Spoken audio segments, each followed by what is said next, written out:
I'm Jody Cohn, your host, and I'm very excited to be joined by one of my favorite people, Dr. Greg Eckel.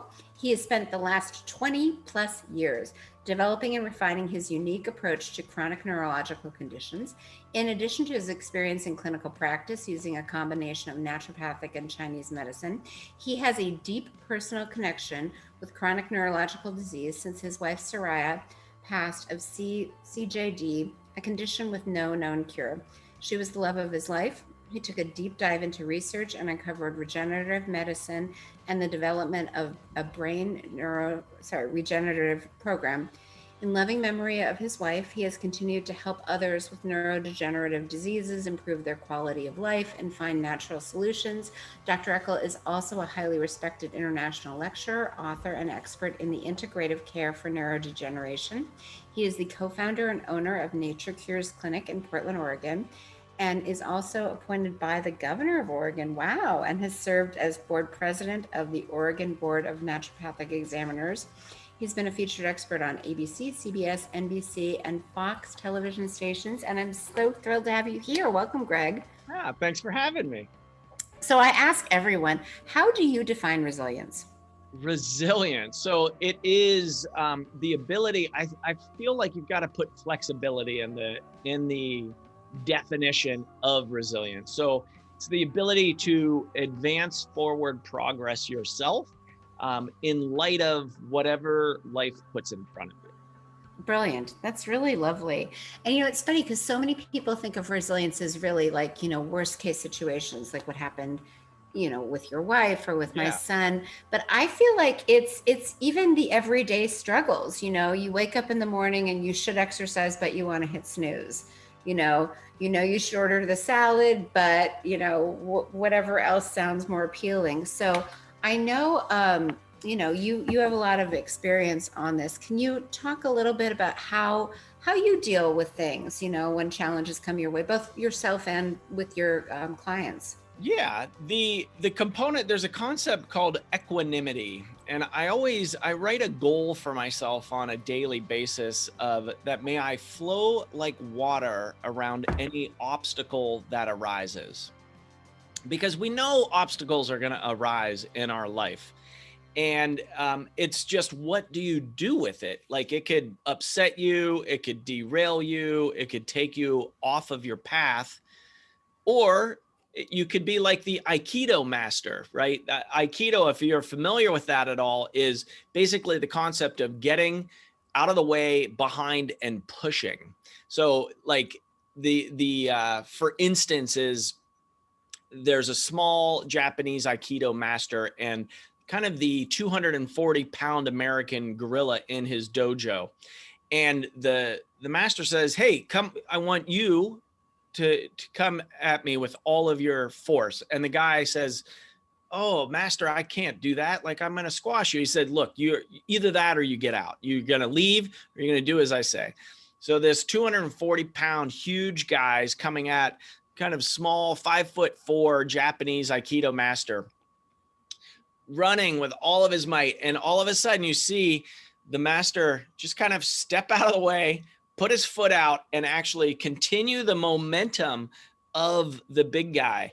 And it's this huge bam and, big flopping on the mat. And you think like, wow, how did that happen? And he said, no, I got out of the way and pushed. You don't meet that pressure. You can't go head to head with some of these things that come up in our lives because you get squashed. It's like if he tried to like brace for the big guy coming at him, he would have been hammered and smashed. But the wise way is get out of the way and push. And so I always invoke Aikido. Now, I've never practiced Aikido other than energetically. I've not been in the dojo or the mat, but this I'm fascinated by the concept, and I do a lot of energy work and regulation of chi or energy, but it is on this equanimity, this ability to flow like water around whatever obstacles that arise. And I also sometimes will put in there, may I have serendipity and creativity in creating a solution that's win-win-win for all involved. And it's by these words, these words are very powerful and potent of what we put out there. And so it's important for us to realize, like, yeah, what we're thinking in there actually does matter. You know, what you're dreaming of, that does matter. And so if you don't like what the thoughts are or what you're dreaming of, because that dream becomes a reality. I mean, it's how do we create anything in our lives is we actually have to dream it into reality. And so we've got to, raise our own vibration and our own frequency to create at a level that we want to create. Like if we're getting stuff that we don't like, it's just learning to say, yeah, I'm not doing that correctly. Let me change my path. To bring this into a more personal sphere, right? You mentioned my wife Soraya that I lost 3 years ago to an uncurable illness. And what I've discovered is my not superpower, but my skill is actually being a trusted advisor for folks on that path. Talk about feeling impotent as being a healer and provider with your wife having a rapidly progressing dementia with no known cure and not being able to, quote unquote, save her. It's the worst feeling in the world. It's humbling and devastating, all in the same category. The path that we went through, went from this vibrant 6'1" dreadlock woman, powerhouse of a soul on the planet to withered away in 18 months. It was an incredible journey and heartbreaking. We had 5 kids between us, and as you mentioned, she was the love of my life, and I actually thought she was put here by aliens because she was kind of the perfect partner for me on all fronts. Of like, I'd never spoken to another being on the planet like her. I was like, how did you get into my heart at that level? I didn't even know you could get in there. And so here's this woman, and we had blended our families and created medical practice together, and we had basically moved into a new house, and there was a orange plate that was missing from the move. And it was kind of the first symptoms that I knew like something was up. Like Soraya just could not drop this orange plate. Like, what happened to the orange plate? We had this colorful Fiesta ware, and then it kind of became the joke with the kids of like, yeah, what happened to the orange plate? Like she just couldn't let it go. And that was kind of the first signs of like, hey, there's something going on. So when I look back, I was like, oh, that damn orange plate. But then you fast forward a couple months, and then it started becoming more and more like my office manager, Chelsea, said, hey, Doc, Soraya just left the building. And I'm like, what are you talking about? She left the building. Well, she just walked out of the building in her white coat. She ran the gynecology practice here at Nature Cures. And it's like, what? And so I was like, well, follow her. Let's see where she goes. And then that started happening more frequent, and got to the point of like, okay, we got to clear the deck. Like, we're going on vacation. I want you to just clear the schedule. I don't know what's going on. Let's try to figure it out. Like, maybe on the move, it was mold in the new house, or maybe it was perimenopause or hormone change that was creating this memory loss, this really acute memory loss. We just didn't know what was happening. And, I'm running the practice, and then I'm caring for our patients, and then we've got the kids at home. And I just hit this kind of overwhelmed spot of like, wow, I got to actually ask for help. And I was not comfortable asking for help. It was such a huge, like, I was like, wow, I uncovered this story from 10. I wrote a story when I was 10 years old and said, I can do it on my own. I'm self-sufficient. It happened, when my parents divorced. And it's like, oh my gosh, it was the most uncomfortable thing of like, wow, I have to accept, like, I'm not going to make it through alone. Like, this is just, I'm sinking, can't breathe, overwhelmed, etc. And I remember I was like, oh, this is this is a big maneuver. I've got to get into acceptance of, no, this is actually happening. And I've got to kind of out myself of like, I'm not going to make it community. I didn't even know who my community was. And thankfully I was pleasantly surprised. I actually did a GoFundMe page because we weren't going to make it. It was half the practice revenue disappeared. And I'm trying to find solutions of, some really potential ominous differential diagnosis for a rapidly progressing dementia, which Creutzfeldt-Jakob disease is on that list. Autoimmune encephalitis. So really some uncurable neurodegenerative states. And I remember I put out my story and we got an inpouring of support from complete strangers to, just so surprising to see who shows up for you when you really need it. Right. Yes. Who shows up and who doesn't. That's fascinating. And, it brings me a little bit to tears of just like, wow, it's the love that is out there but you have to ask, that's the well, that really opened that up for me. So thank you. And it's very hard for me to ask for help too, almost impossible. Like we can land on that a little bit. Like why is it so hard for us to accept that? Yeah, it's like we somehow got programmed like, well, it's defeat. Like if you can't do it on your own, or this rugged individualism in the United States. And, in such an odd way, this process has really opened me up. I kind of say like, it really cracked me open as a human being again. Like, while it's been profound loss and grief, it has reinstated my faith in the oneness of like, like this is a cruel story, and it's a story of redemption of, I have such an up leveling of my vibration and my energy and my drive to help support people in very similar situations. And that traversing that, making those paths of like, I had to like kind of bushwhack through the wilderness. And I'm like, it doesn't need to be like that. Like we can actually support each other before we get to the wilderness, and maybe create some paths to make it easier, to lessen the blow. Cause it's, going through any diagnosis that is, in particular, those that have no known cure, it's daunting, and it's depressing. And so that aspect of, I didn't want my suffering to be for naught. So, that aspect of being open, vulnerable, and willing to listen and just witness, these aspects of resilience. I have no idea where it came to me, but I feel like I've navigated the process with grace. It's not always been pretty.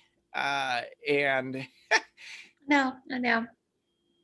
So it's, but it's our human dilemma, and it's beautiful and tragic and loving. And, it has all of these adjectives that we can put on it. And it's mine. It's my story and it's my path, but I'm open to sharing it. I'm really, grateful that you've got me on your resilience summit, and we can kind of unpack some of those things. And in particular, in the neurodegeneration and the brain health front for the pieces that I bring to it, and kind of what I've put the flag into the earth on of, I'm taking a stand for folks, because there isn't a lot of support out there around these things. Well, I feel the same way, bushwhacking my way through it. Like that's actually the whole point of this summit, is I very much trialed and errored it every single day. And when I found something that worked, it was almost like I clung to it for dear life. When I realized something wasn't working, I cut it immediately. And so if you can kind of share like what helps you, what helped you through this, and what helps you to this day. Yeah. So in that scenario, I realized like, ooh, if I go down, we are really in just deep, deep, dark waters. And that's how I felt too, because my daughter only had me. Yeah. And so it's like, okay, well, wow, I've got to grow up here. Like that is kind of that moment of like, I've got to ask for help. I've got to put it out there. I got to see what comes in. And in that acceptance of that, like, I don't know why it was such a big hurdle to ask for help. Like, because afterwards, I think our self-worth is kind of tethered to this idea that we're self-sufficient. right. Which is so false unless you're maybe homesteading. But we can see that in the last year in particular of how interconnected everything is. And in that oneness principle, it's like, well, we're just pretending to be separate in this reality. And ultimately it is, if you look at the whole entity of the universe as one, because it did maybe start from nothing into all of these 10,000 things in the Chinese medicine, or, in the kind of the philosophies there. So it, once you get through that hurdle of whatever that is, and everybody has their own story behind that as well, it was like, okay, a burden had been lifted, and I quadrupled down on my mindset. Because if this, like we were talking beforehand, this is a dangerous neighborhood to go into by yourself, especially if you're not being kind. And so many people, we all have this like negative self-talk or self-criticism, or worst critic ever is up in there. And I don't know where that voice comes from, or the voices. However, I do know is I thank them, and I say, okay, but we're going to do this. So I really got into Qigong, really surrounding myself with very supportive, uplifting beings without limiting beliefs, really working on my own limiting beliefs of like it can't or won't or shouldn't, I'm not worthy, whatever the story is of those negativities. And there can be multiples. So that's what I've dug deep, and I'm not turning back. So it's been 4 years, and my practices keep getting better and better, because I know, like, I've got to create a strong platform to show up in the world in a very powerful way for people, because people are bushwhacking by themselves in the wilderness trying to make it through, and it doesn't need to be like that. Yeah. Can you talk more about Qigong, like for the listener that's like, I've Yes. heard of that, but I don't really know what it is. I don't know what it does. Qi is Qi or Chi, but we spell it Qi as Qi, like the energy. So that's energy, and Gong is work. So if you've seen, the pictures of folks in China out in the park, they're doing their Tai Chi. That's a variety of energy work. And so there's sitting, there's movement, there's walking, different forms of that. So there can be kind of like karate, or judo or aikido. These things can be characterized as energy work, because you're building energy and moving energy around you. And so I call it shaky. So there is, and I think it is the gift that I wanted to give folks, is I've got my cloud hands, which is just movement of the hands, and a universe stance. And then also I did a super brain yoga, because I like the movement. Like when you're stuck in an energetic spot, for me, I'm a very physical being. And so I just get up, move, I'll move locations, I'll shake, and basically, kind of just shake your arms, and, shake your legs, shake your shoulders. So just moving, that's literally, you're moving your energy, and you're getting out of a stagnate or stuck spot. And that can change your energetic state. And you actually might be surprised at maybe the inspiration or intuitive hits, or the creativity that you get by just getting out of stagnation. And so there is, that's a great practice. So, I do that every morning. I do it throughout my day. I do it before I go to bed. It is just a component. It's a reset. It's a clearing the slate, helps me get out of my mind as well. And different people use different things there. You can do, mantras. People will Om, or say different 3-letter syllables to change the resonance, or they'll listen to music. Like a lot of people intuitively just do it by, I'm going to put on some good tunes and get my mood up, or whatever those things are to shift your energetic state. But the Qigong is one of the things that I've really, I studied it as a student in Chinese medicine. I went into Chengdu province and then up into Tibet. We were doing like 8 hours of Qigong a day in the Jinjiang school. It's the muscle tendon changing school of Qigong. So I was really honored to, learn a really amazing lineage there.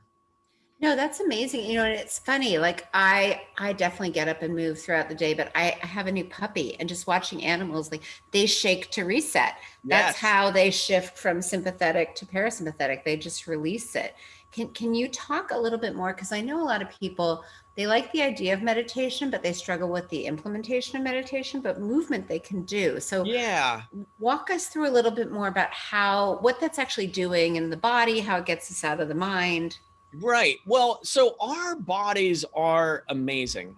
And they are receptor sites. And we don't really learn this growing up or in medical school.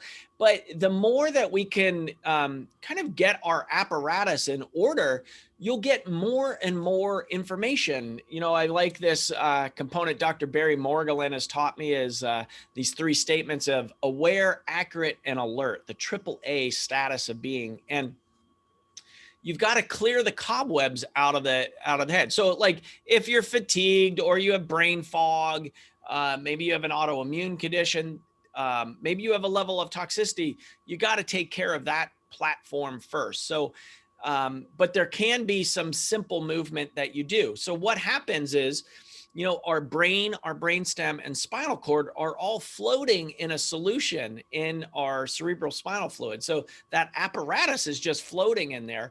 And so to move your body, you're like, how do we know where our hands are, right?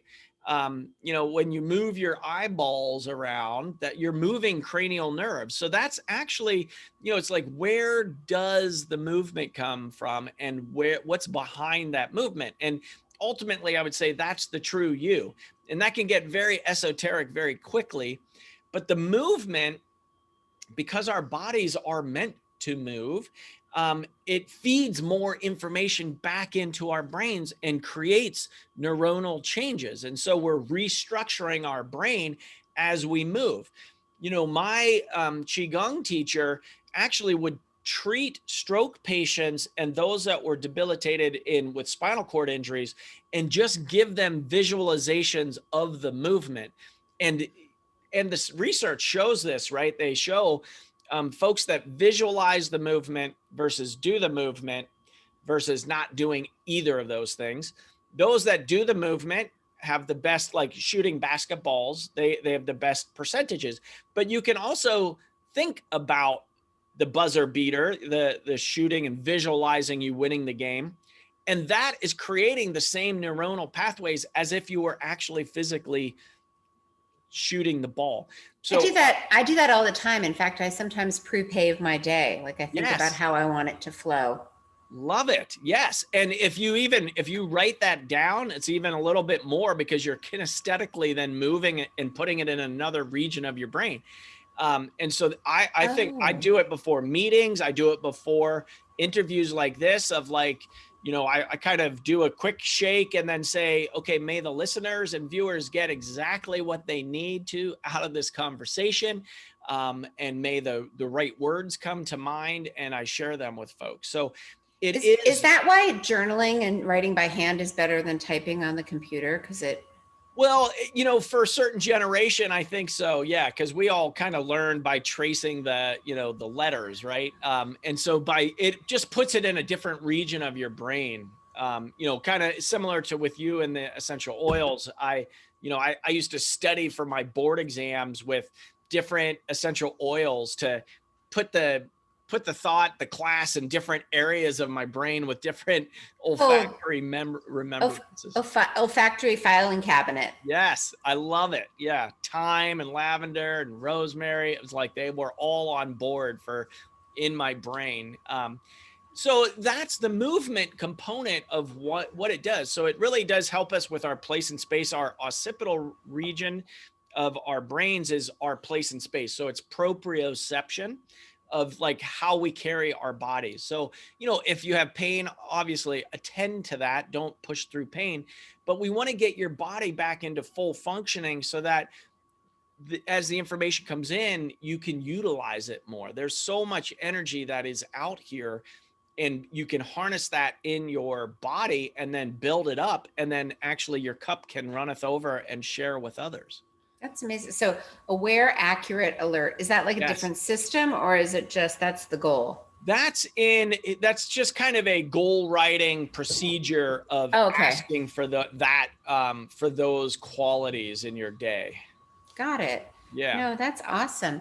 And how complicated does it need to be? Like, do people just need to get up and move? Is there? Yeah, it can be just totally simple. I call it shaky, shaky. You can just stand up and shake, like, up on the balls of your feet, right? Just a little bit down. So just like that. And it can be just simple. It can be like doing the hokey pokey. You can even have fun with it. If you smile, you get bonus points. And my knowledge of Qigong is limited, but I remember there's a combination of like pulling energy up from the earth and then pulling energy down from the heaven. Can you kind of talk about that? Yeah. So there's this concept of the macrocosm and the microcosm. And this is from the ancient textbooks in China and Chinese medicine. And it's a universal concept of you are in the universe is in you. And then I've even shortened that of you are the universe is you. And well, what does that mean? It means acknowledging your connection. Like we come from the stars. Like you can project right now. We can, with our minds, think about the edge of the universe. And if you can't do that, I would say you should try. Because if you like picture yourself going up, up, up, up into the stratosphere, then you break through the stratosphere. Now we're in space and there's a bunch of stars around, and then maybe we're passing the moon. Like we can do that with our creative minds. But that's how expansive we are. We can also think, okay, through the bottom of your foot, there's a point. If this was my foot, right at the ball of your foot, it's called bubbling spring, kidney 1, right at the bottom. And that's a revival point in Chinese medicine. But that's where you look at scooping the earth energy, Gaia energy, whatever type of energy you would like to scoop into that point. Well, in that fashion, we can think, okay, let's go 3 feet below our feet. Let's go 6 feet below our feet. Now let's go down into the core of the earth where it's molten lava and magma, just this energy source. Like we don't really think about that. The core of the earth is moving. It's a fluid, dynamic, hot, like really hot core, right? We see sometimes here in the Northwest, other areas of the world where there's volcanic activity. Well, that comes from the center of the earth up. And so we can, in our practices, put ourselves in the universe and then imagine the universe in us. And that connection, it kind of, again, it's to help you, one, get out of just the confines of this small apparatus, the brain, and really tie into the expansiveness of what our minds are truly capable of. And that pulling the energy from the heavens, the stars, the universe, and from the earth up and bringing it into the body. So you can, one way of doing that is you can breathe up from the earth into your belly. And then as you breathe out, right in the central core, breathe out up over top of your head. And then you can kind of imagine a toric field there of as you're breathing in and then out, you can go back and forth, up and down, or you can bring it up from the earth, out through your head and around your body, up through the earth. So it kind of creates a little toric field around your body, and it starts running that energy. And even just doing 2 or 3 times, I don't know about you or you guys watching, but just doing that, those 2 breaths that I did, I'm like, oh, I have a little more energy. I have a little bit more tingling here in my head. And I've got a little bit more tingling in my body. Well, and I shook a little bit. I always call shaking discharging. Like I Yeah. feel like it's either releasing stagnation or letting it go. But I love how this is coming full circle, because you started by talking about getting out of our own way and getting into flow, and opening up our energy puts us into flow so that things are easier. Yeah. Yeah. And we can also invite that in. Like if you feel, if you are feeling overwhelmed or the obstacles in life are getting too large, you can ask for support. You can even journal about it, of like, write a goal like that. Those people that are meant to show up in a bigger than expected fashion for you, and maybe be surprised at what happens there. No, I love that. Are there any other kind of low hanging fruit bushwhacking techniques that people can really benefit from right now? I think it is important. Like if you feel like, so just really invest in the mind and the mindset. You've got to reach for the energy. It just doesn't come to you. So you have to ask for it. Whether that's support or more energy or clarity on what your next steps are. Perhaps it's just writing on bit by bit of like, maybe I can have an idea of creativity that will help get me out of this situation, or advance me quicker and faster and even better than I ever dreamt of achieving my goals. And so I really think, we have not been taught how powerful we really and truly are, and we can make our dreams into reality. In fact, everything around us was made by somebody. And so that was somebody's dream, and that's how it comes to fruition. And so I think the low hanging fruit is just realizing, maybe the Netflix binge isn't the thing to do next. Maybe it's getting outside and going for a walk, or looking at that flower. I love it. We've talked about it before, of going out and smelling the roses, right? I mean, that rose essence for healing post-traumatic stress disorder. There's some inherent wisdom in that. And one of the things, Soraya was so, Rose was her essence. Anytime we saw roses, we were out smelling roses, always paying attention to roses. She wore rose essence as her kind of smell. And so I'm always fond, I live in the Rose City here in Portland. And so it is, use your senses, use your body. It's really here to help us, and tune into it. Don't escape. Like sometimes that's okay. Like I say, if you want to wallow in it, you have every right to wallow in it, or do whatever. You want to eat the bag of Doritos or Oreos, have at it.